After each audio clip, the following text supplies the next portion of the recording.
J.B. Livingston, taking place in Houston, Texas, on March the 8th, 1996. The interviewer is Dr. Vernon L. Williams of the Department of History at Abilene Christian University. J.B., is it all right for me to call you J.B.? Yes, it is. If you would you tell us a little bit about where you grew up, who your parents were, and a little bit about your family background? Well, of course, I was born in 1920, and at that time, my family lived on a farm about 3 miles out of a town called Livingston, South Carolina. And I lived there until I was about 15, in which at that time we moved to a little village called Woodford, South Carolina, where I went to high school from there at a little town about 4 miles away from Woodford called North South Carolina. And that's where I graduated from high school. I spent a year after high school working on the farm with my father and the rest of the family. I had 4 brothers and 1 sister. My father was named Talmadge Livingston, and he was raised on the farm that I was born on. My mother's name was Rebecca Livingston, so I was a Livingston for both sides. And we lived on a farm throughout my life until when I was 18, I guess. I went to Wofford College in Spartanburg, South Carolina, which at that time was a men's Methodist school college, a liberal arts college. And there, while I was in Wofford, I took ROTC training. So consequently, in 1941, when the war broke out, the day the war broke out, I was working in the mess hall of Carlisle Dormitory in Wofford, at Wofford. And I was serving the noon meal at the time we heard about the war breaking out in Pearl Harbor. So, but my class, which I was a senior I was not a senior that year, but we were able to go to summer camp during the summer, and then we graduated in 1942. And being in ROTC, we graduated with a second lieutenant commission. Consequently, that meant we immediately went into the war service. The first place I was assigned was at Fort Knox, Kentucky, in the armored part of the Army. Fort Knox was the center of all the armored service activities in schools and so forth.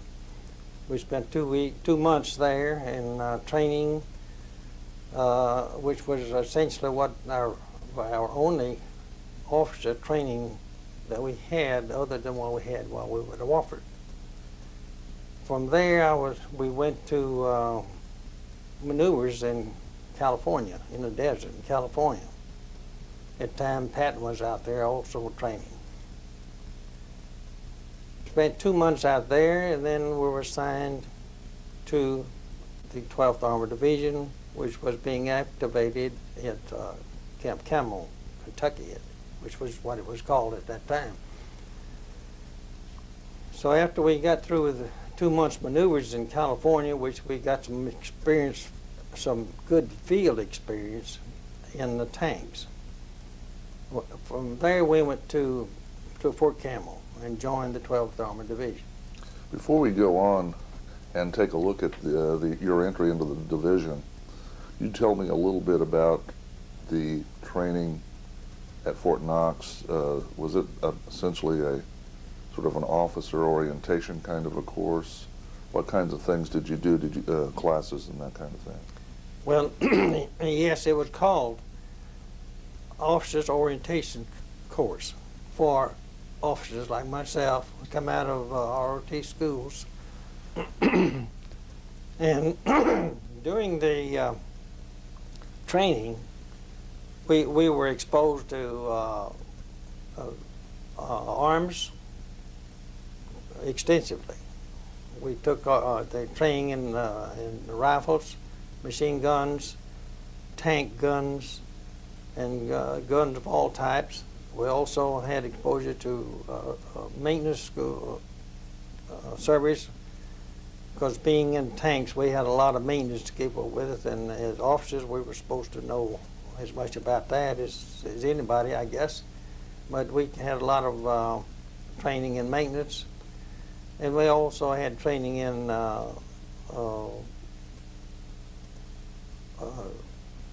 activities involving the actual application of troops in the field. The problems, we did quite a number of problems in the field, which we were exposed to how officers should operate in administrative parts of the service also. And it was, as far as I'm concerned, it was an excellent course that we needed.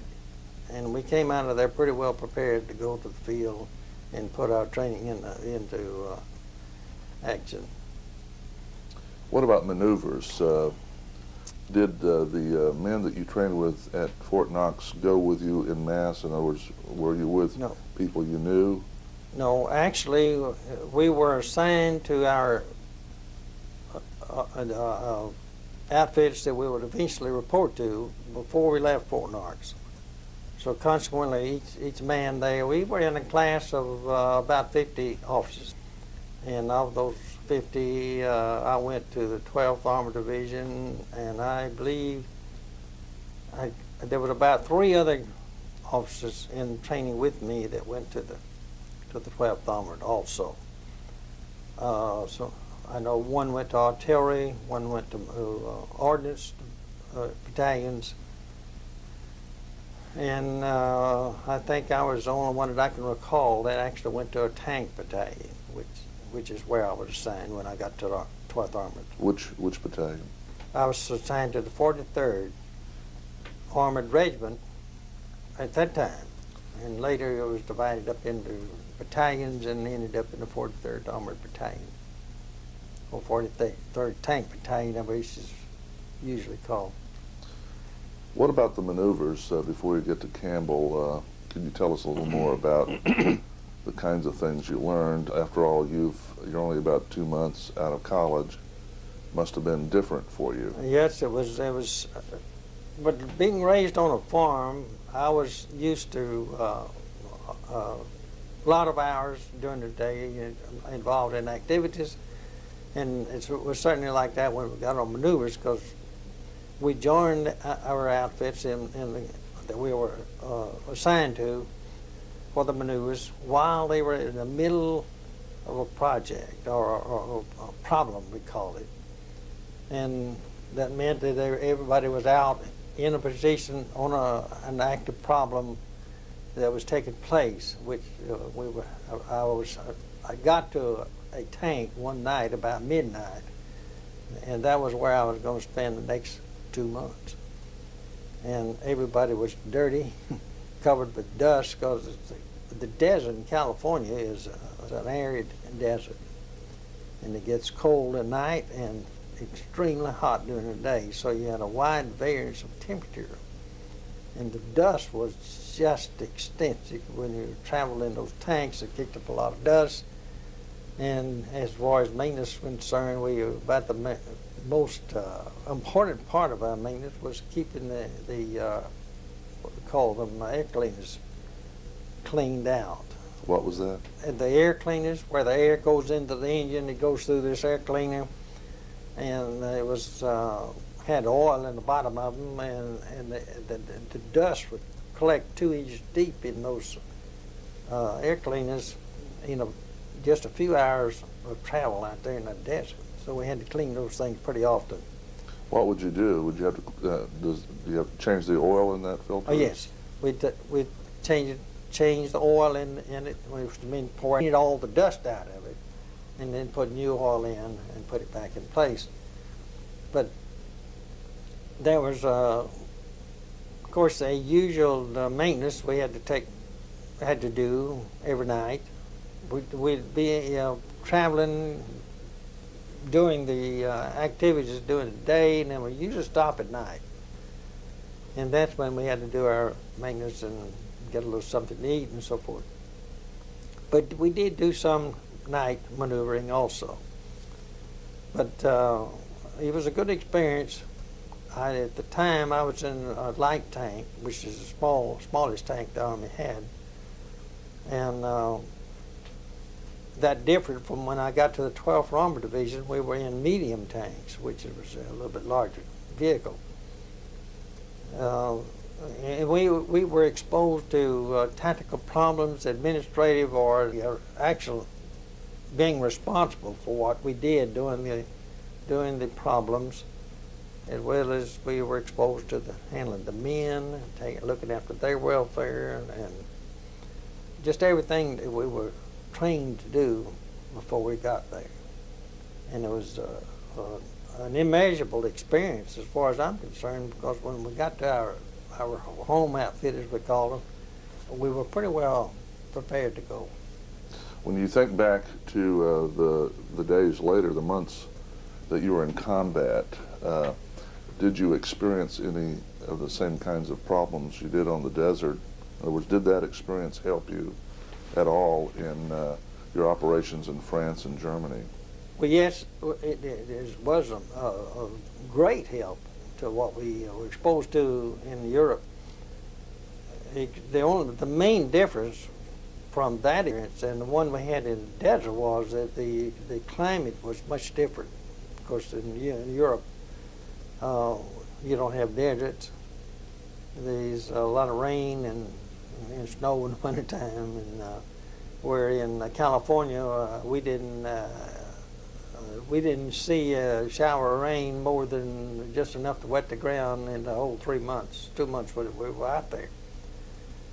The exposure to handling personnel during combat was the training we had before that was real help, because we were exposed to some of the things that took place on maneuvers. The same things or similar things were happening in combat. And I would say that our maneuver experience was very helpful to what the experiences we had in Europe during combat. And then, of course, the same thing would apply when we're not in active combat. Why, we had a lot of things to do that we had been exposed to during maneuvers in California. But now, we had another maneuver with the 12th. The 12th went on maneuvers in Tennessee for 2 months. And those maneuvers were more like conditions, I would say, than the desert was as far as Europe's activities are concerned. But again, we went through the same types of things that we were exposed to in combat. So it was all very helpful. The maneuvers, I thought, was really a good way to train us during our training period. Let's pick up the story at Camp Campbell, your arrival there. What do you remember about that first day, if anything? Well, in our transfer to Camp Campbell, of course, I'd just been married. I got married in August, the 21st of August, and 2 weeks from the time when we were married, we were sent on maneuvers in Tennessee. So my honeymoon didn't last very long. Well, but you told me that you had married an Abilene girl. How in the world did you find an Abilene girl before you ever came to Abilene? Well, that little experience is kind of interesting as far as I'm concerned. When we left Fort Knox, after our officers' orientation training there, 2 guys and myself went together from Fort Knox to California maneuvers. I'm sorry I can't remember the guys' names. One was from Tennessee and the other one lived in Louisville, Kentucky. And the guy from Tennessee had a forward single-seated coupe, I guess 41 model, I think. But anyway, the three of us started out from Fort Knox. Well, actually, we started out from Louisville, Kentucky. This one guy's home. We spent the night with him before we left. And we took off and drove as far as Texarkana, Arkansas, the first day, or before we stopped. We got in there about late in the afternoon, and of course, young as we were, while we were looking for some fun for the night, and we did find some girls, and actually we only found one girl, and so with the other two guys, we stayed around there until the third guy went out with this girl that night, and he came back in, and we took off about 11 o'clock that night, driving west. The next day about noon, we arrived in Abilene. And it's about noon, yes, we were there. They were sitting in a drugstore, and one of the guys had been down the street to a military store, and he came in and joined us for a sandwich there in the drugstore, and we were talking about there were a lot of girls in Abilene, nice looking girls. So we were talking about that, and this guy came in, and we were talking, and he said, well, you should see that girl down at the military store. So when we got through eating our sandwich, we went down, and sure enough, we saw this girl he was talking about, and she was a nice-looking girl.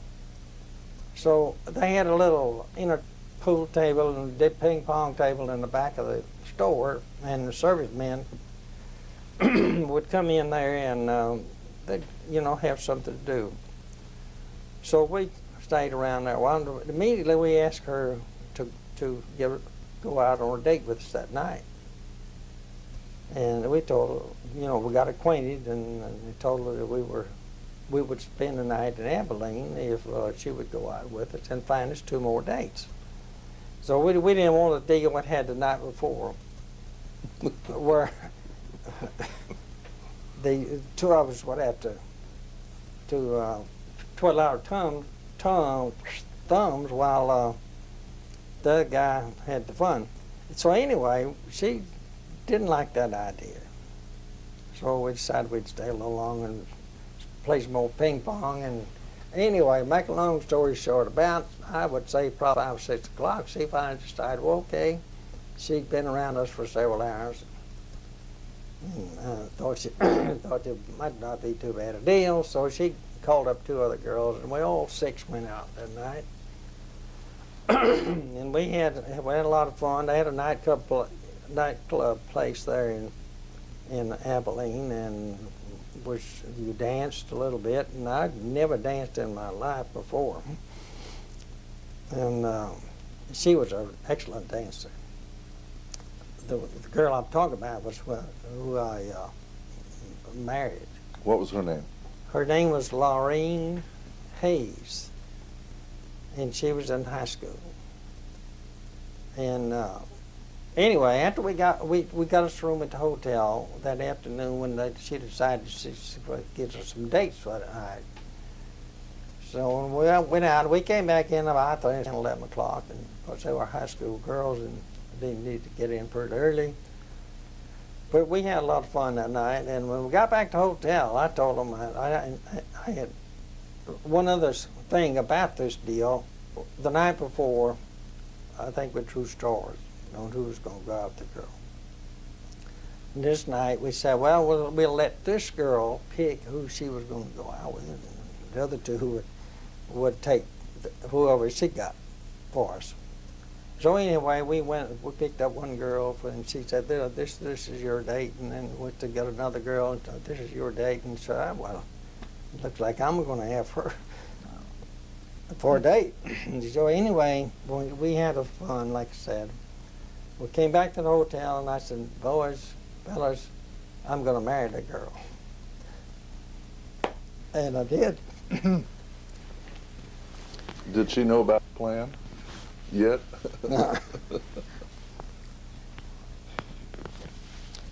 No, she didn't know that. But we spent the night, got a good night's rest. and got in the car, took off the next morning. And during this 2 months in the, while we were on maneuvers, why she wrote to me and I wrote to her several times during that couple of months. And when we were sent on our way back to our assigned outfits, and I was going back to Campbell, Kentucky, I stopped in Abilene. And you know, she was still there. She had been out to California. Her parents worked. Her father was working out at Ventura, California, in the Navy, and she went out during that 2 months. She would travel to California, but she had gone back to Abilene and was going back to school there. So I actually took about a week's leave and spent it in Abilene. And when I left, the morning I left to come back, to go on to Fort Campbell, she met me at the depot to get her on the train, and I give her an engagement ring. So we decided to get married the night before. So I gave her the engagement ring and got on the train and took off. And during the next year, that would have been in about October of '42. During the next year, we wrote extensively and talked on the phone a time or two, and she came to see me in Campbell in early part of August of '43. And at that time, we were still just engaged. But before she left to go back home, we had decided to get married, and we were married, as I say, on the 21st of August of '43. And we had 2 weeks together before we went on maneuvers in Tennessee. What did her parents think about all this? Oh, they didn't like it at all. Did you ever win them over? Yeah.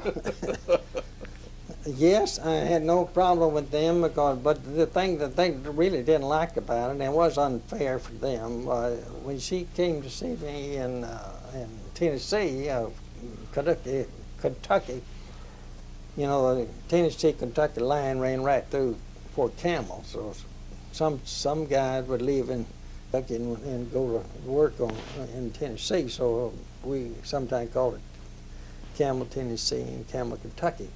But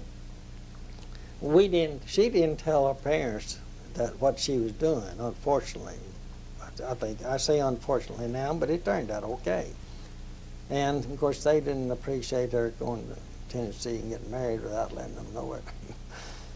But the first time I saw her parents was when we were transferred to Abilene, and I had no problem in winning them over, and we had an excellent relation until they passed away in the last 10 or 20 years, I guess.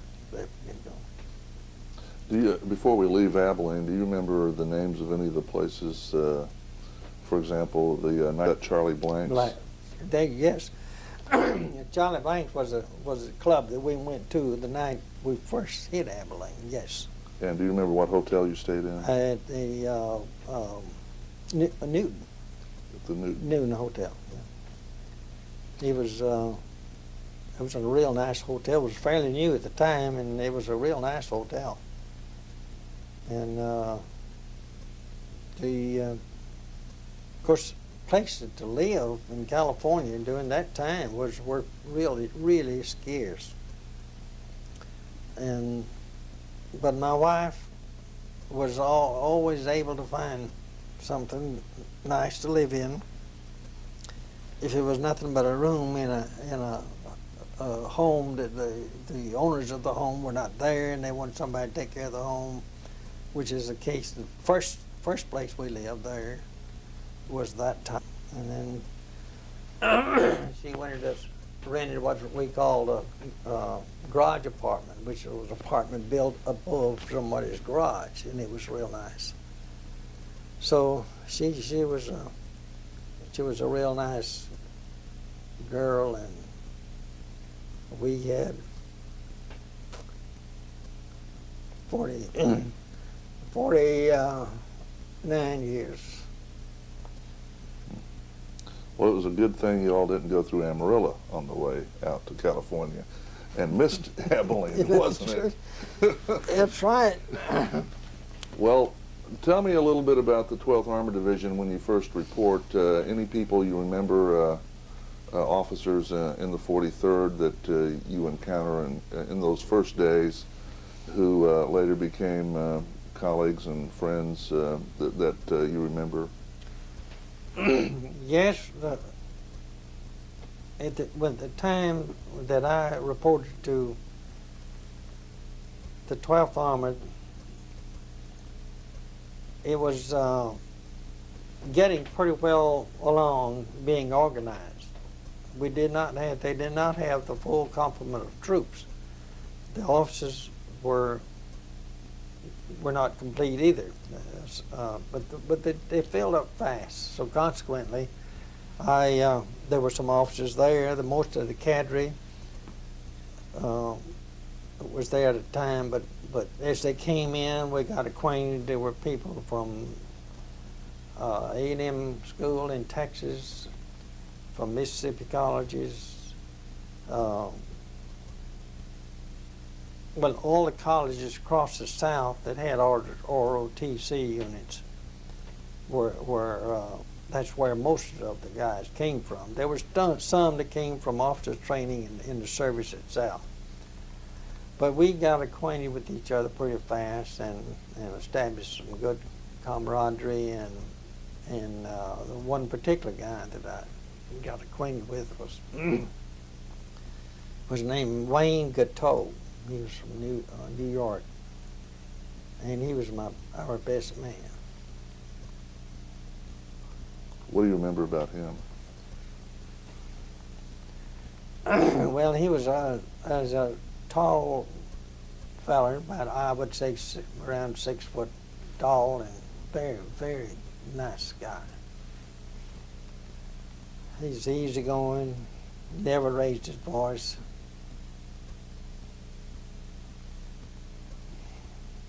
He was there's a lot of people you can say what a bachelor is really what he was. But he was moved from our company, which was B Company, over to 23rd Battalion, one of the companies over there. And that particular guy, I knew him and saw him very often, but he got killed. Do you remember where? In the Herlesheim operation. Actually, his company relieved my company,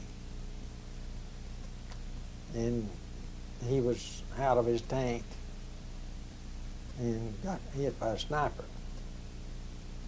He had 2 tanks knocked out with his activities in the war before that, but he was, unfortunately, he didn't last very long. He was killed almost instantly. What was his job in the 43rd when he was still with you? He was a platoon leader, and he was still a platoon leader when he got killed. He was first lieutenant when he got killed, but he was still a platoon and an excellent platoon leader. Were you still a second lieutenant by the time you get to Campbell? Well, when I got to Campbell, yes. But when we left Campbell, I was first lieutenant, and I was the maintenance officer during all the time our training in Fort Campbell, or Camp Campbell at that time. I was the maintenance officer for B Company, and I believe executive officer with the company. And I still had that classification and that duties until we were in combat. And at the Herlesheim experience, we lost all of in my company, we lost all the tanks except 5, and of course we lost the company commander and all the officers except myself. So I became company commander that way. And but the other officers that I was acquainted with was one was named Scotty. Leon Scott was his name, and he was with me until he got wounded at an early time and had to go back to the hospital. He lost an eye there. He got hit in the corner of his eye with a sniper shot. So he was sent home at that time, and I still remained in touch with him throughout his life. He died of a heart attack, I believe, I believe it's been about 10 or 12 years ago now. Where was he from? He came back from, he was from Muncie, Indiana, and he was in the school teaching business there. And he came back and got his job back from teaching school and became the principal of the school. And he was involved in politics in Muncie, and he was just a nice guy. And they'd always take a trip during the summer, and they always came by to see me where I was. Yeah, I lived in Lubbock and Midland, and Odessa, in West Texas, and he'd always come by to see me.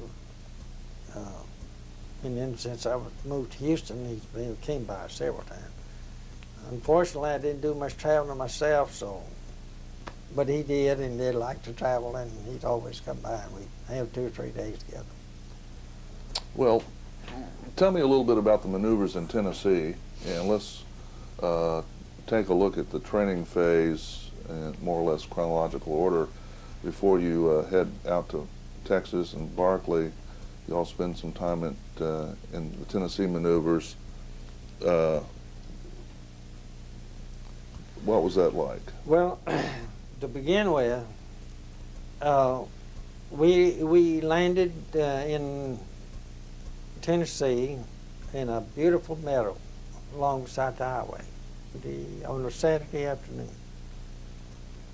And we were out there in the middle of the meadow grass, you know. The grass was pretty and green, and softball was our activities when we're not busy.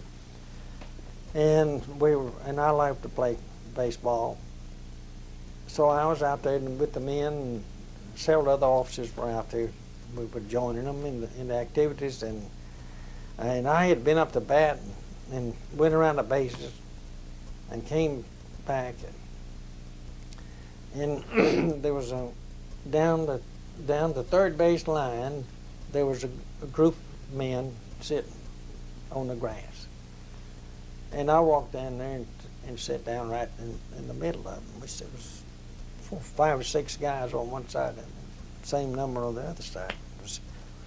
And one of the cooks was up to the bat. And he swung that bat and turned it loose. And he really swung at the ball. But he missed the ball and turned the bat loose, and somebody said, "Look out." And about that time, I was looking kind of like this, and somebody said, "Look out." So I looked that way, and that bat hit me right in the mouth. That's why I've got this scar here. And my experience from that point on was that cook, he really took care of me. I couldn't chew anything for several weeks, but I got real good service out of that kitchen. But as far as other activities during Tennessee maneuvers, what principally involved field activities, or field problems we called it, which involved all types of training that we had been trained in, which and my job as maintenance officer was to keep all the supplies coming and all the maintenance work done, and see that the vehicles were ready to go, and keep the company commander informed to the condition of the vehicles and those that were not operable, and I mean, we had ready and so forth. So I didn't have a whole lot of duties as far as the tactics were concerned. However, I was still trained in them, and I was prepared to take a platoon leader's job or somebody else's if that became necessary. But my job was less from a tactical standpoint than the platoon leaders were. But the activities that the company did during that time was, of course, operating with the battalion and the division and so forth, and we were every day on some type of operation.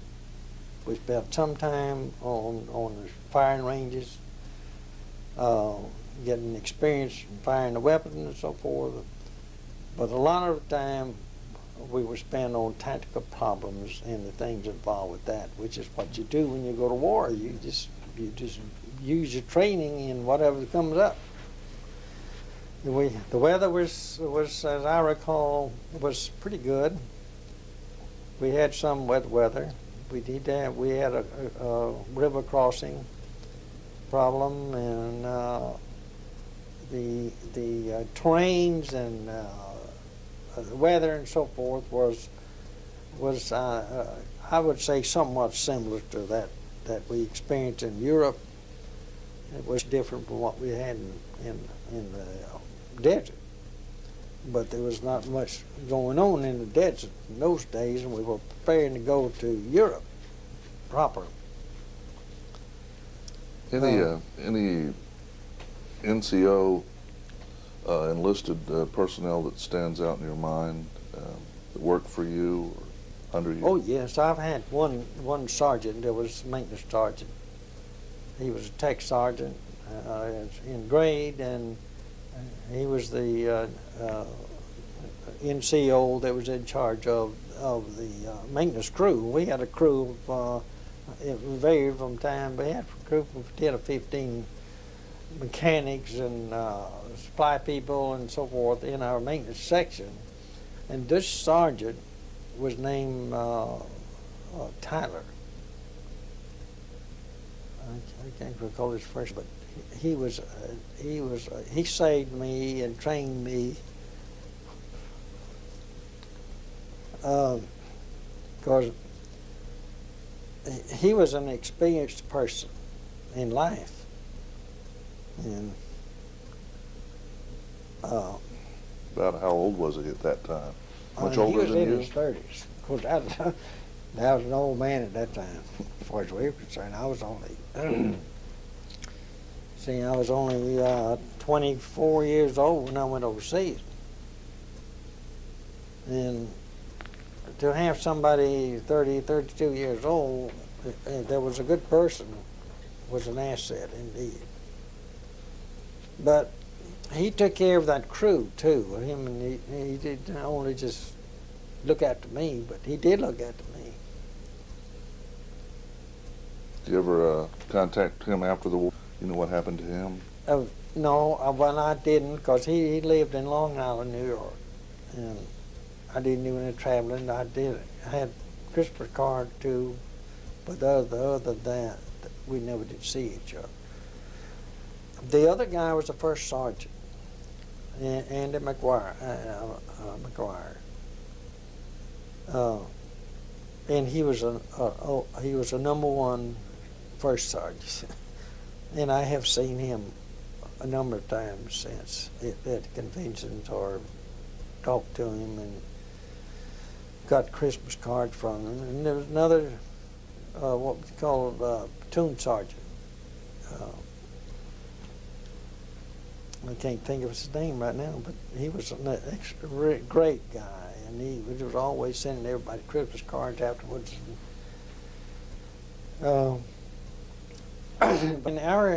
In our company, we had excellent camaraderie, and everybody looked after everybody else, and I'm sure that existed in all companies. Hopefully it did.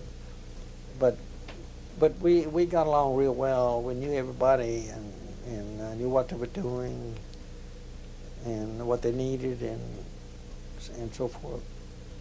And when we were called on to do something, we had the guys trained and ready and did it. What about the movement back to Campbell? How long were you there before the division moved to Texas? You mean from maneuvers? Yes, after you finished maneuvers and went back to Campbell. We went to Tennessee maneuvers, and we didn't see Campbell anymore. We went from Tennessee maneuvers. I was chosen on the advanced crew to go to Camp Chaffee, Arkansas, and pick up vehicles.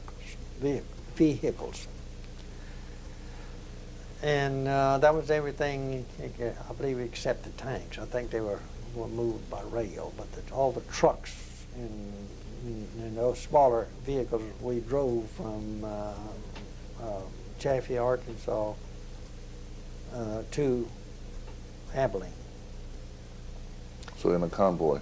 In a convoy on the highways. And we drove all day and spent the night in Arlington, Texas, in the old fairgrounds there, and then we drove one to Abilene the next day.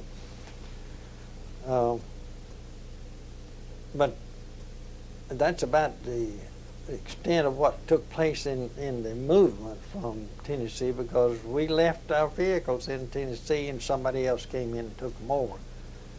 So we had to get new equipment who somebody else had left it for. I think they left it at Chaffee, and I was all shipped down there at Abilene. I think we were the first division to go to Berkeley in Abilene. There were several infantry divisions that were there before. The medics training segment, and maybe an infantry division. Yes, there was an infantry division went there before us, but I believe we were the first tanks to go there. What did you find? What do you remember about that day when you all pulled in? What did you find in the way of company areas and that kind of thing, housing? Well, it was it was something that we really hadn't experienced before, because there was no trees anywhere. There were some streets laid out, and some fabricated huts for barracks, and there wasn't anything that looked like the comforts of home at all. But we made it okay. We got when we got to our area, of course, like I say, the barracks that we had were fabricated being they were built with plywood board siding, stuff like that. They did have some windows in them, and everything on the camp was built out of that type of material. Maybe the mess hall was made out of regular lumber, but then there was a lot of training grounds, and the motor pools and everything like that were some types of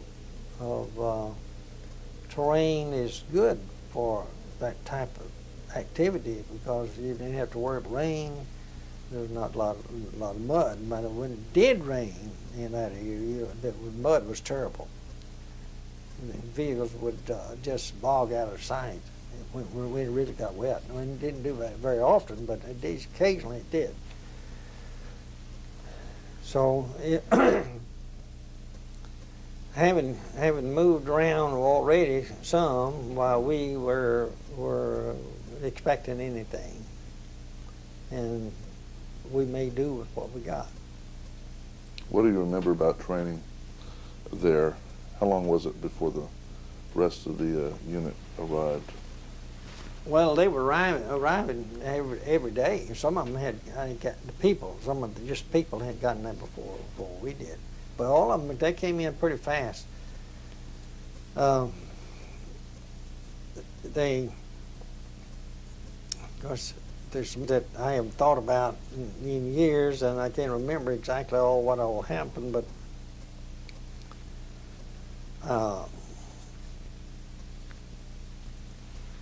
as I recall, the weather and everything at Abilene was not disagreeable, meaning that like I said, we didn't have a whole lot of rain. It's always easier to operate when you're not having rain going down your neck. The ground was hard. Didn't have a whole lot of problems getting vehicles around. There was a lot of cleaching in that country that was used to put on the roadways, and there was a very good material to put on roadways to maintain stability and so forth. It was just a new home, and we made do with what it was. As an officer, how did your housing arrangements, having your wife, of course, there with you since that was her hometown, how did that work out in terms of operations? Was there a problem in getting home at night? Well, no, we used a car. Somebody usually had a car, and there were people who were married, who were married as I was, and their wives, and my wife had found a place to live beforehand, and we kind of carpooled into town and back every day. There was a lot of days that we didn't go in. A lot of days during this time we were out in the field on tactical problems. I mean, we start out sometime on Monday morning and while we were in Abilene, and not be back in the camp until maybe Friday or Saturday. Sometimes we'd be out weekend. Now that took a lot of our time.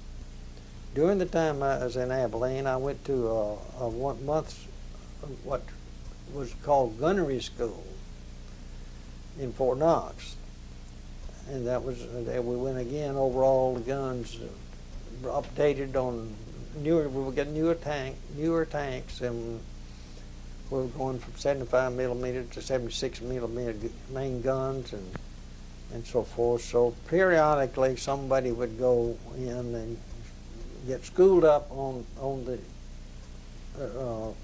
late equipment, and then came back and instructed personnel on these things. Also, during that, let's see, we were in Abilene about 9 months, I guess, altogether. And during that time, so I went to a maintenance school, which was a 3 month deal. Well, we studied those tanks from one end to the other. I mean, everything that was on them, from tracks to rear wheels, and differentials, and powertrains, and armor plating, and everything about that tank we knew from one end to the other before we went back home from that, which it prepared us. It's all of our maintenance personnel went to those schools also. Where was the maintenance school located? It's in Fort Knox. All armored training at that time was done in Fort Knox, and that was considered armored training. And during that time, my wife moved to a little town between Fort Knox and Louisville on the river. And so I was lucky enough there that I got some other guys were going that way during the day, and I'd ride with them and ride back in. We weren't supposed to be married and going to that school, but I was, and I got to see my wife nearly every night while I was in those schools. So that wasn't too bad. I had experience while I was in at school that historically I'd had a lot of problems with tonsils,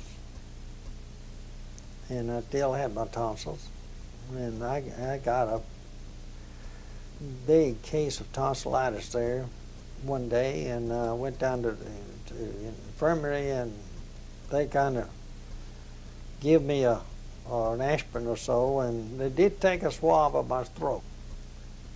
And in my experience had been, like you go doctor yourself if you can. So I got me a bottle of peroxide and started goggling with peroxide, and in about a day or so, I was okay.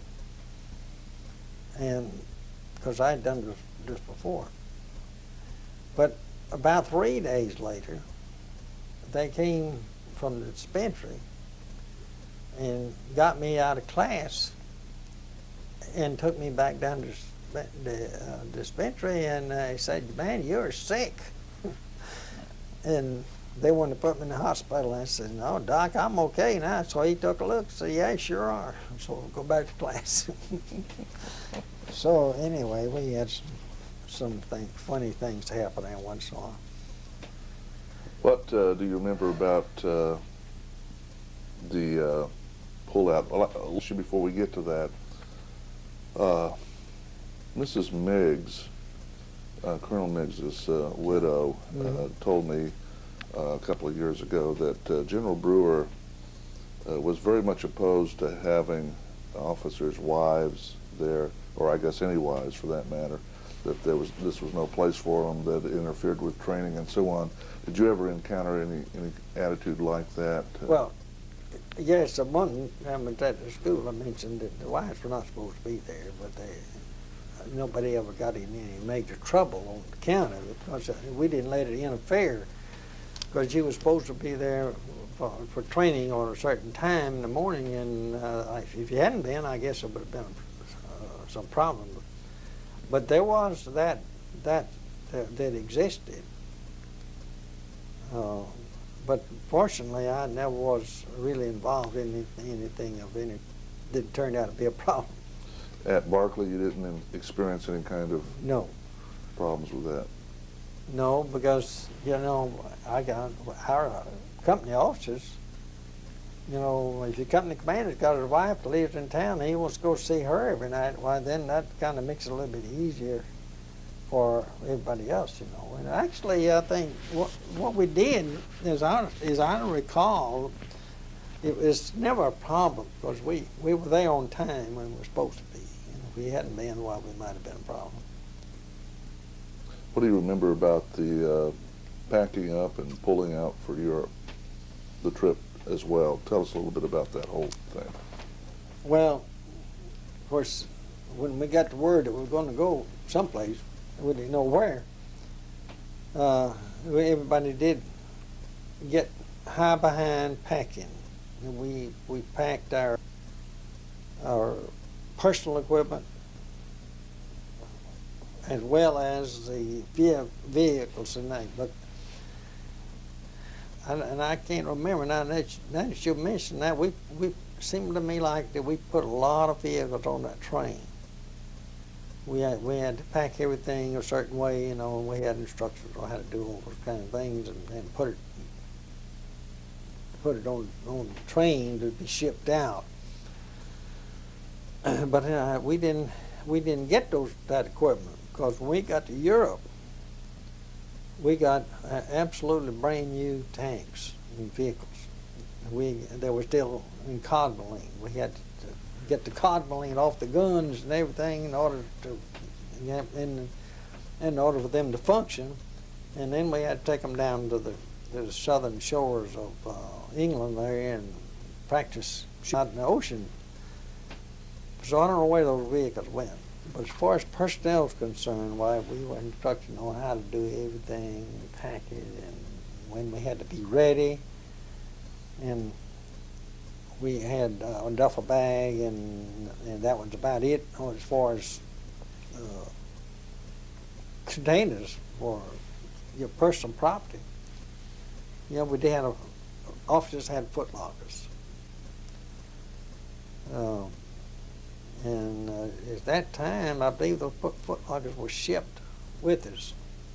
But we put them someplace, and then somebody took them there. But to take along with us, we just had a duffel bag. Everything we wanted to take was in that. And I don't remember whether we took a gun with us from Abilene or not. But I don't believe we did. I can't remember for sure. But anyway, it was just something that people had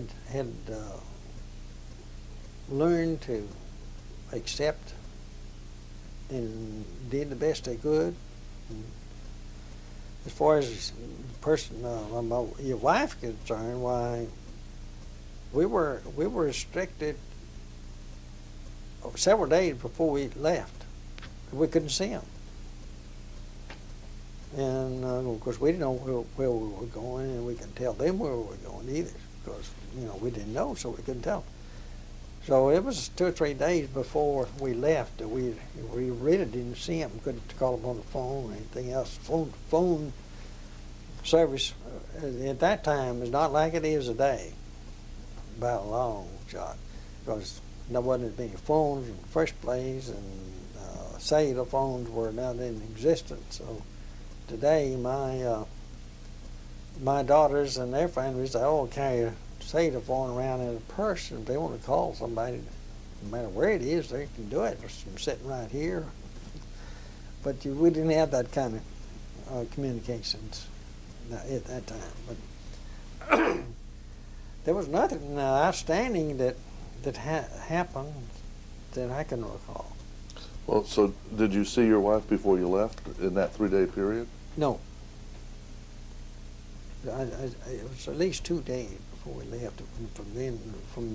They said, this is the last time you're going to see him. And that was. What about the train trip? Did you all, your unit, go to Camp Shanks? Yeah. We went to Camp Shanks, and we got on that train and left out of Barclay. That's where we left from. And never having been on a troop train before, everybody had heard about him, and it was an experience. But it wasn't too bad. I mean, they'd stop every once in a while. You could get off and rest a little bit, and they'd serve chow 2 or 3 times a day, which meant you stopped, and the kitchen was in one car, and they'd serve a meal, and everybody would pack up and get back on the train and take off again. And it took us, oh gosh, I can't remember. It took us 4 or 5 days to get from Barclay to Camp Shanks. And we got in there in the middle of the night. There were barracks and everything for us to stay in, and we still didn't know where we were going to go when we got on a boat. We just were told we were going to get on a boat sometime and go somewhere. So anyway, when we got into Shanks, well, I don't think we were there more than 2 or 3 days, and we were allowed to go into New York City one evening, which I enjoyed. I'd never been in New York, never been there since, but I did enjoy the few hours we spent in. I was with some guys that had been there and were familiar with where it was, and we rode the subway, and saw a few things, a show or so, and we had a good evening, but there was really nothing bad about the experience that I can recall. It was just something that I didn't want to be doing, but I had to do it, so I just made the best of it. One thing I failed to ask you back at Barclay, General Brewer and a number of other officers were relieved of their commands, and General Green came in. Do you remember anything about the circumstances around that, and how that filtered down to the 43rd? Well, I think I know the incident you're talking about, and it took place when I was in maintenance school in Fort Knox. It took place while I was gone.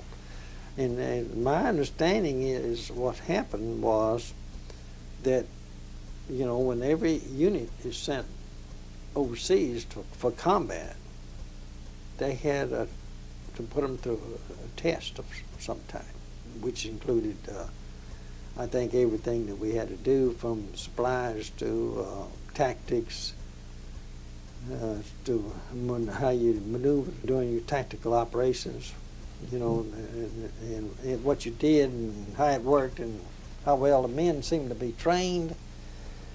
And it's my understanding that we didn't pass. And that's when they relieved General Brewer, I believe. I know when I got back, this had just happened. and we went into extensive few weeks of training. And I guess somebody checked us again and said, "You're ready to go." And then I think I got back to the company must have been in July or August, and the intense training was going on when I got there. And so we left. We got on a train and left Barclay September the 20th, as I recall. So sometime between the time they took that first test, which was sometime during the summer, and in September, we must have got ourselves in shape. Were there any changes in the 43rd command structure as a result of this? Or was it did it remain the same, like battalion commander? Well, no, I don't believe the 43rd Battalion at that time.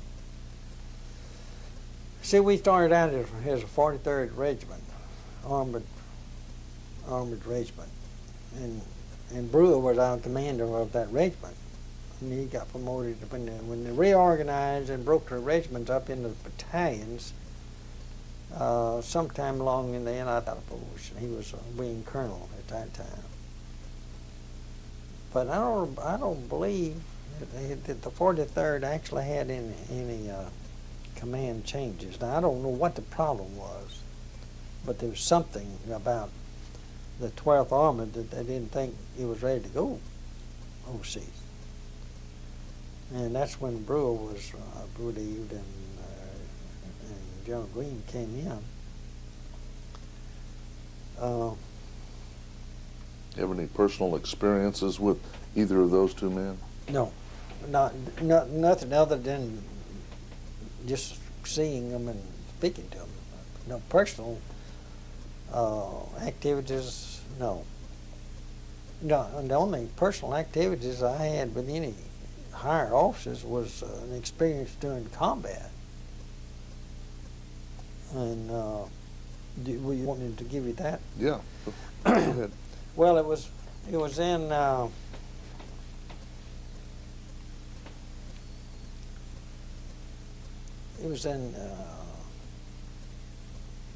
March, I guess, of 45. And we'd been through the Hurlstein deal, and we'd been back in the rest area, and we'd been resupplied with equipment and personnel, and did some training of those. We were getting people from the States who had very little training and were very young.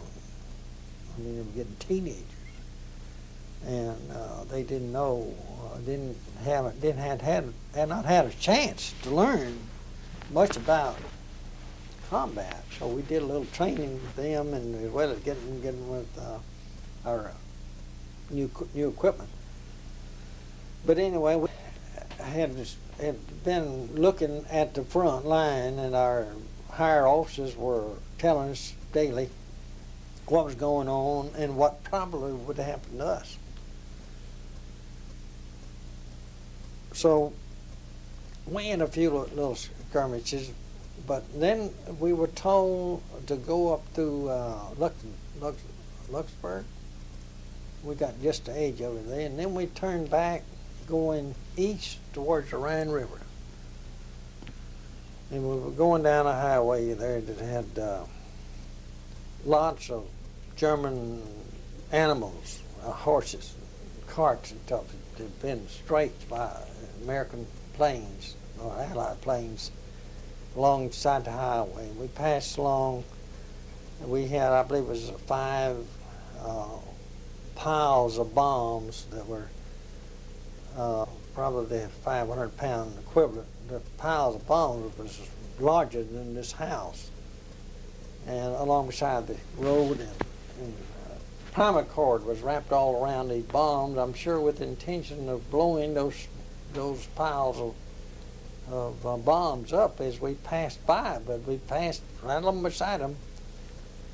And we had we saw one explosion on the far end of it, and we got down there, and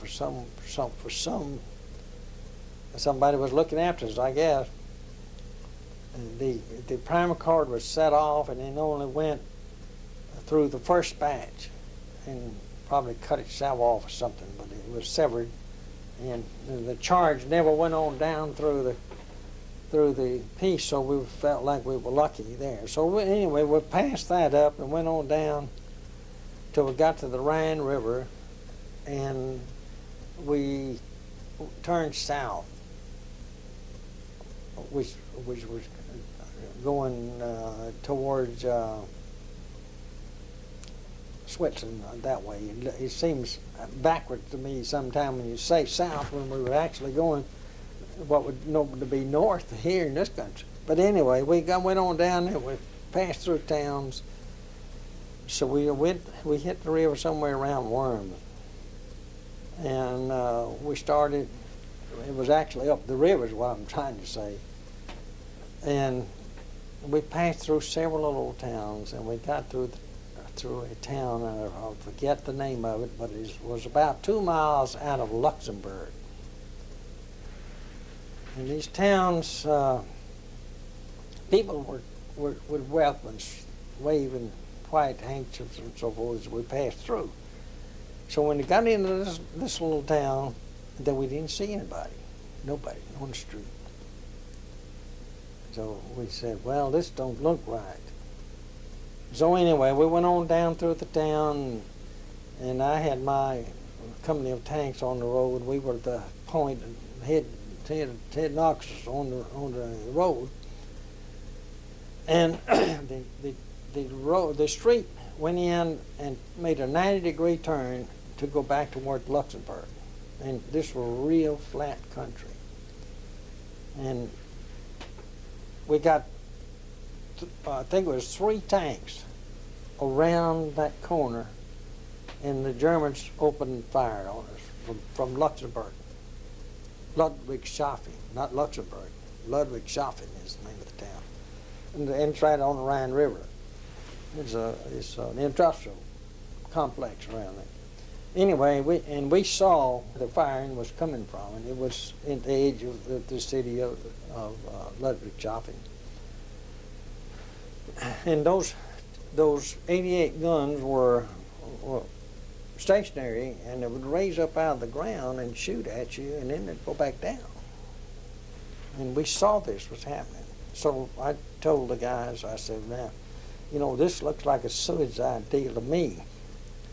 So let's just get our normal procedures out here and scatter out on the edge of town here, and let's just see what's going to happen here. So anyway, I was operating under the Armored Infantry Battalion commander, and I think his name was Wells, but I'm not sure about that. Clayton Wells? I believe that's right.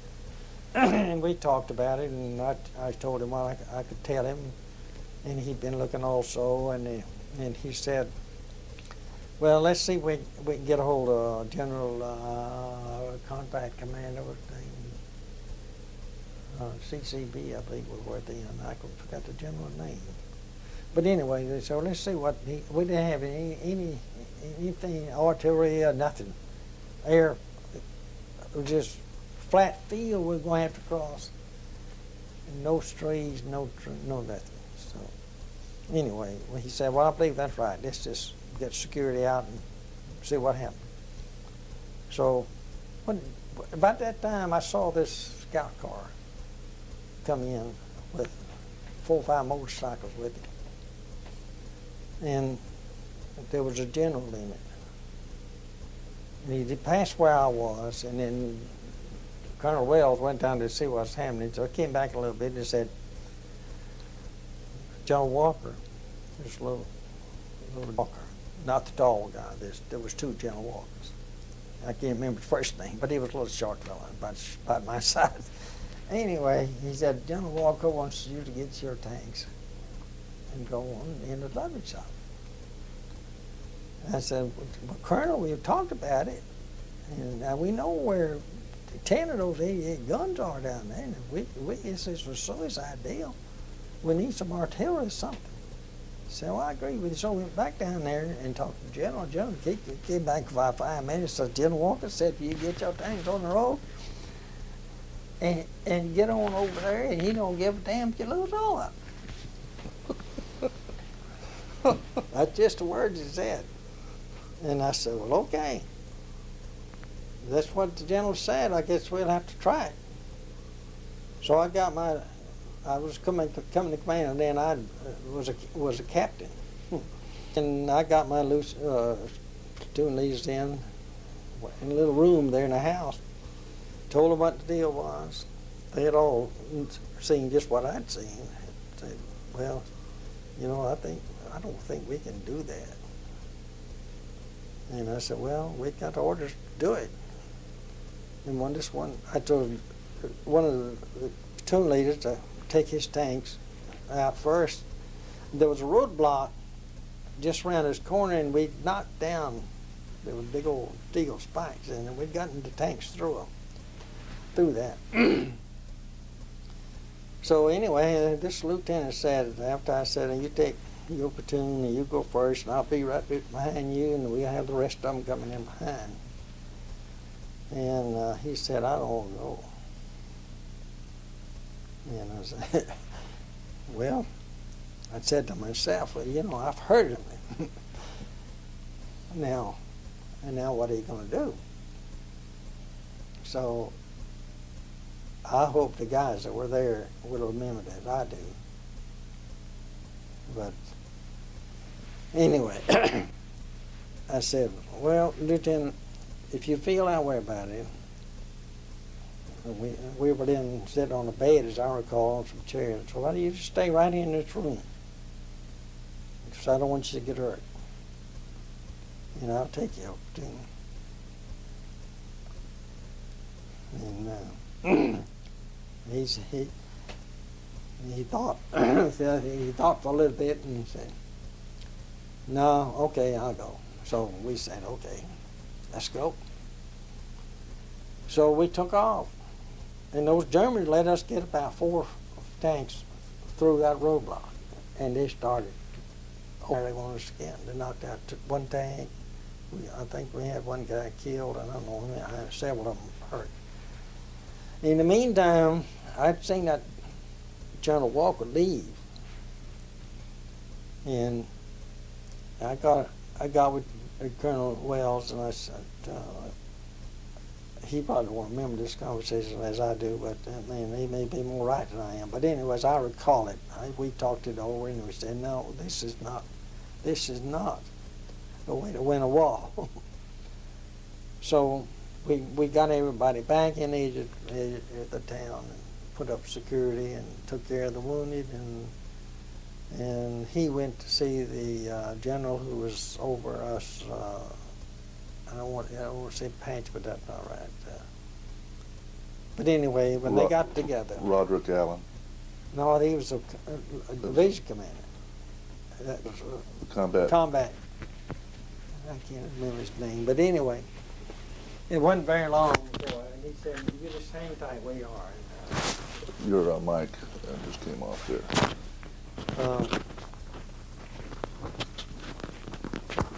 So we got in position we wanted to be in, and it wasn't very long before he came back, and the general he went to see his immediate commander said, "Did you just hold on to what you got, and we'll see what happens. We're going to go through the division and see what happens. We need some artillery in here. We probably need some air bombing and stuff like that. And we don't have any infantry with us. We just got one little battalion of infantry." And anyway, to make a long story shorter, I think it was 5 days. They had 3 battalions of artillery and 2 infantry regiments, plus the rest of our tanks in our division, in our battalion. And they fought for I think it was about 5 days before we ever got into that town. And when we got in there, we found 37 of those uh, mounted stationary 88s. Those 88s could shoot through a hole in anything we had from front to back. I saw when I was first going over there, most afraid I ever got was as we were going up to the front lines through France, we'd pass American tanks that were burned all up. And we'd been in the maintenance section and come along behind and stop and look at them. And they'd have the holes, 88 millimeter holes right through those tanks from one end to the other. They'd go through the ammunition boxes and gasoline tanks, because that's why they set on fire. And I said, man, I thought these tanks would protect you, but they don't protect against that 88. But anyway, we finally got in there, and that's what we had. And we had artillery and a couple of regiments of infantry, and I don't remember what all, but it was a bunch. And there was a priest. We read about where they drop artillery, you know, and the infantry moves in behind it, and it moves out like that, right on in. That's the way we could sit down and watch that take place. But we finally got the Americans, or Allies, finally got charge of that town, and that I pretty well cleared out the east side, the west side of the Rhine River. And shortly after that, they got a pontoon bridge across the Rhine, about somewhere along about Worm, Germany, and everybody went across that. And I think it was about 4 or 5 days later I got wounded and I went back to the hospital, and my war was over. What about Herlesheim? I don't want to stop without us taking a look at that. What do you remember about the activity before you go in? Did you hear anything in terms of intelligence and that kind of thing? Brief us on that. Well, the intelligence we had was, and we were kept informed every day. We was for some time, I don't remember, it's a week or 10 days before we went into combat, we were briefed on what was taking place and what we probably would do. And the company commander would call us in, and he'd tell us what he'd been to a meeting, and they say, well, now, this is where the Germans are, and this is woods, and this is town, and so forth, and tell us exactly where everything was and what we expected. And we'd always say, well, you know, if we got to go, we believe this is the right way to go. And, you know, this tanks go here and everything there and so forth and so on. But we didn't just sit there and twiddle our thumbs. We thought about this every day. And what we thought was happening was that the Battle of the Bulge had pushed them back up there, and the Germans were coming, would be up the river, but south. And they come in across in the Herlesheim area, and they had established a pretty good beachhead, we called it. And they got a lot of equipment across the river on that side we were on. So, but they would tell us every day what was going on and what couldn't happen and where we could. And to make a long story short, then we did have some G2 information. We got the orders one night. As I recall, we'd have to travel all night long. And the orders we got, we had three choices or three possibilities of attack we were going to make. In our opinion, our officers, that they chose the worst possible attack route. They just sent everybody right out in the broad front. Across the field, there was frozen solid with ice and snow.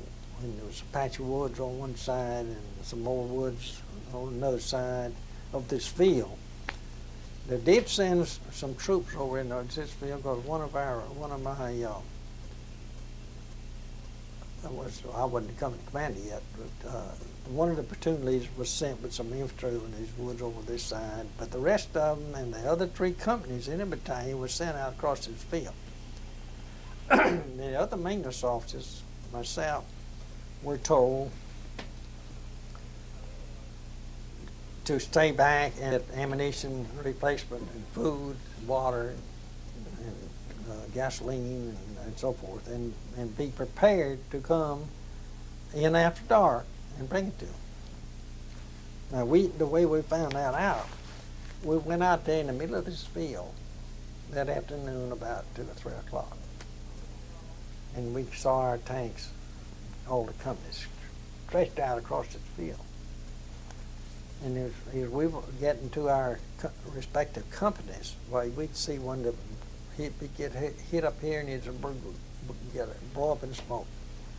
And maybe there's one be over here in a little bit. And there was quite a number of those tanks were knocked out while we were out there.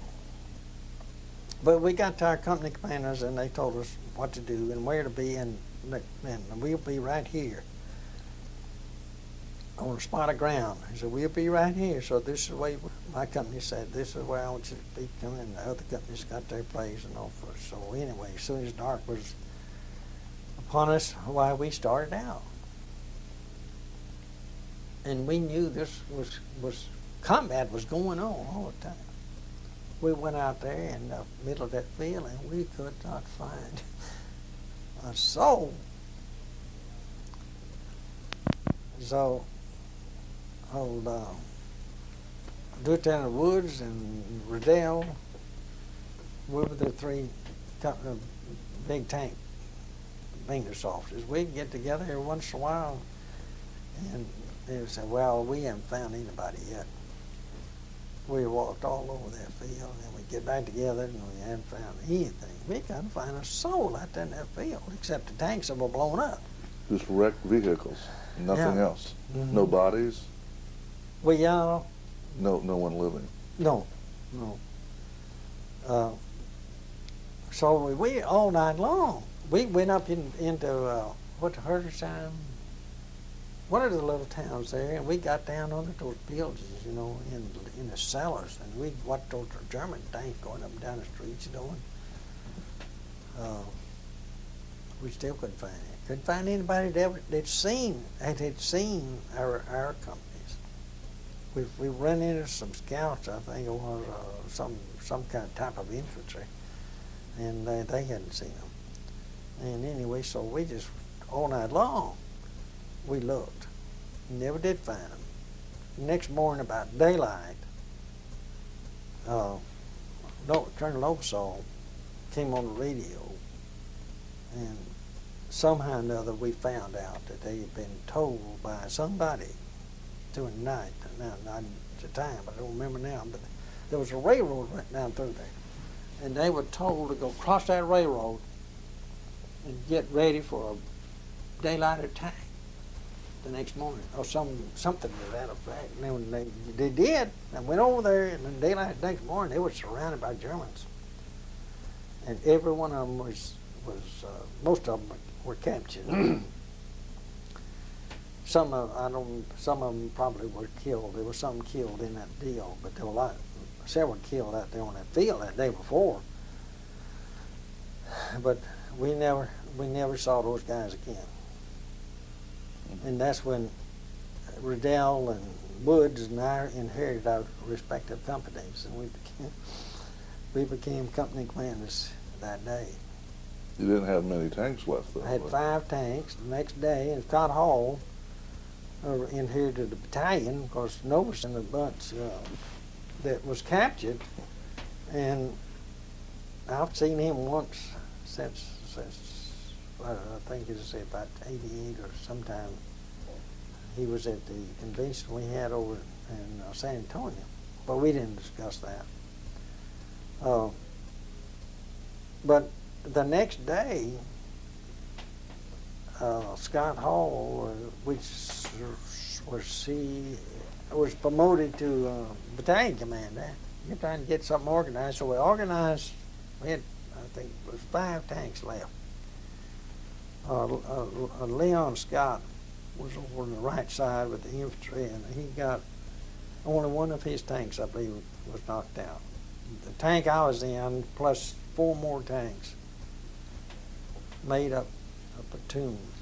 And Scott, Lieutenant Colonel Scott Hall, told me to take those tanks out there and on that field closer than we were the day before.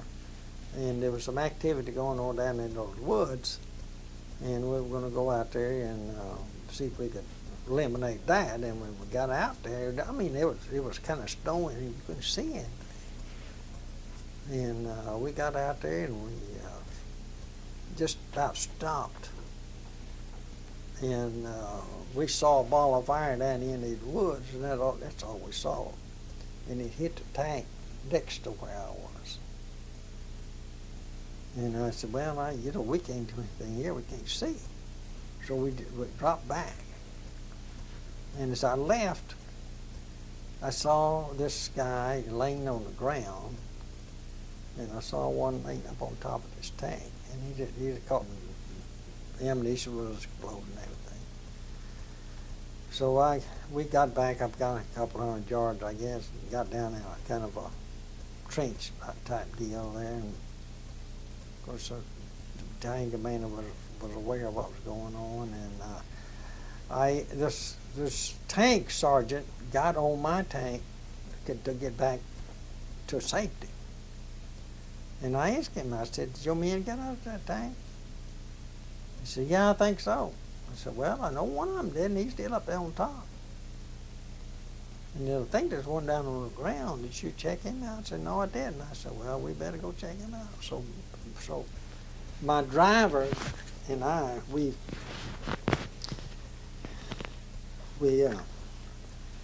went along the bushes and got up to that tank, and sure enough, that guy was standing there, laying up there on top of that tank in the fire, and he was just gasping his last breath.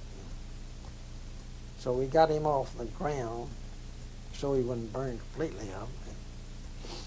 But he was dead. And there was another guy. There was the gunner, I think, in a tank, or as I recall. He had a broken leg. His leg had been hit here, and his bone was sticking out of his leg.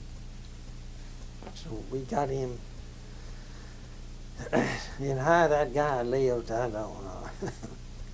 But my driver and I, we got him and carried him down the hedge line there. And about that time, they started shooting artillery in there on us. We was hit.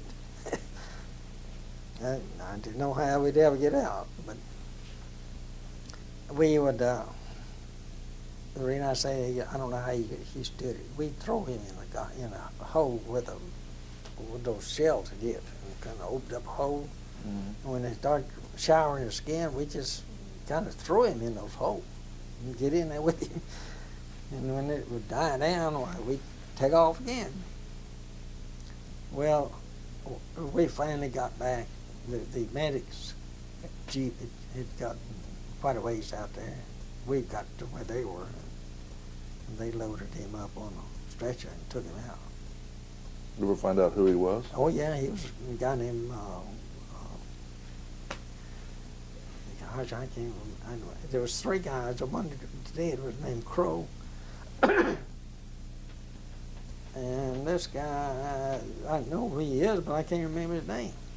I can't remember my driver's name because he was a temporary one that he drove before that day. But I knew him, but I can't call his name right now. Maybe you can send that when they come to you, and we'll tack it on to the tape in some way so we can identify them. Yeah, I'm trying to think of those 2 guys' names, but I never have been able to come up. Either one of them member of the association? I don't recall seeing the names, but as far as I know, they were not killed in combat. Anything else you'd like to mention before we end the interview about your combat period that you haven't gotten to talk about? Well, of course, I was wounded, like I said, but the way I was wounded, we were moving through the area and down some roads parallel, you know, and I was going down one road, I had some going down another one, and we were pretty close together, right out of Worcestersburg. Wasn't in Worcestersburg, it was east of Worcestersburg, just short of distance. And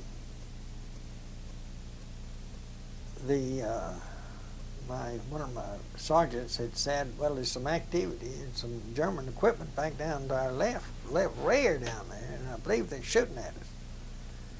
But nobody's been hit yet. So about that time, a mortar shell hit the ground right in front of my tank. And a piece of that shrapnel went right through between my shoulder blade and the other bone up there. And of course I felt it, but I didn't really know what happened. And I got down in my tank. I was sticking out the top of my tank, looking through the binoculars. And my gunner said, "Yeah, you got a big hole in the back of your jacket." So I don't remember what exactly took place then, but things was happening. And I finally got to the medics, and the doctor of the med, that Schumate, was there, and he said, "Yeah, you better go back and let them take care of that." And of course, I told Lieutenant Whippert, took over the company, and I went back to the field hospital, you know, in an ambulance. Let's see, the ambulance took us somewhere, and then they got it in one of those C-3 planes, and then they took it back to the field hospital. And they operated on me about midnight one night in one of those 10 hospitals, like on MASH, and took out a piece of shrapnel about the big of my knuckle. Did you get to keep that? Yeah, I still got it. But that thing sure gave me trouble. It didn't make a very big hole, but they cut another hole up here to get it out, and that thing got infected. And I ended up with a hole about a couple inches right on top of this shoulder blade. But it never has bothered me much. So that was the end of the war for you? Yeah. Well, no. From the field hospital, they took me to a hospital in Paris, which was great. And I spent 2 or 3 weeks there, and they decided to close that hospital up. Now, all I had was a wounded shoulder. When they took that thing out, they they just left it open, let it drain, they bandaged it up good. And anyway, I got in that hospital in Paris about a week, and they sewed it up. And bandaged my shoulder up a little bit. And then come back in about a week, and that sucker had gotten infected, and all stitches pulled out. So I don't know whether it made the doctor mad or what happened, because they said, well, it's not going to come out this time. So they took my arm like that and took that 4-inch tape. No, nothing on top of it, just right on the skin, and wound that tape from here up across here, and said, that'll hold you. In about a week or 10 days after that, they closed that hospital up in Paris because of war. I think the war was over by then, close to it, you know. Well, yeah, I guess it was, because I was in that hospital when Roosevelt died, and when the war was over. Anyway, they sent me to England, to a hospital over there. And other guys were going home. We took them home, you know, but they think I was hurt bad enough to go home. And I went to that hospital in England, and it was nice, And when I got in that hospital, the doctor and the nurse said, "What in the world happened to you?" And I said, "I don't know. I just got a wound in my shoulder." And said, "Well, what in the world did do this?" I don't know. They did that. They didn't ask me. They just did it. So anyway, got hold of that tape and pulled it off, and they took all the hair off my course. And anyway, it had pulled out and got infected again. This wound had. So and all this time I was taking a shot of penicillin every 4 hours. Seemed like my arm was just every time it punched, blood was squirting out. But anyway, they gave me some more medicine and said, "Well, we'll wait a few days and then we'll sew it up." So then they sewed it up. There was a lieutenant colonel that sewed it up, and he said, "I guarantee you that it will not pull out again if I sew it up." So he did. He sewed it up with some metal, just sutures. And he never did come out anymore. And they said, "We're not going to tie you up. You don't need to be tied up." So it wasn't very long before he got well. Then I had to go back across the bay to the Army occupation. And that's where I got back to life in July. And I stayed there till November, and that's when I came home. Got home Christmas Day in 1945. And home was where? Abilene. Came back to Abilene. Mm-hmm. And I had a daughter, a year old. Then I hadn't seen yet. What was her name? What was her name? The daughter's Sandra. Sandra Kay. But she was a sweet little thing. Well, thank you very much for the interview. This concludes the tape. Well, I've enjoyed visiting. I haven't visited like this about the war since I got out of the war. You were talking about one other experience we wanted to make sure we got on the tape. Okay, well, from the time of the Herlisheim area experience till we were ready for combat, we took a lot of training, as I've said before, and we got new equipment and so forth. But one thing I think might be of interest is we got some new ammunition from the States. Now, to explain what significance this is, let me say this. The 76 millimeter shells that we were using had a muzzle velocity, as I recall, of about 2,900 feet per second, which could not penetrate the enemy equipment.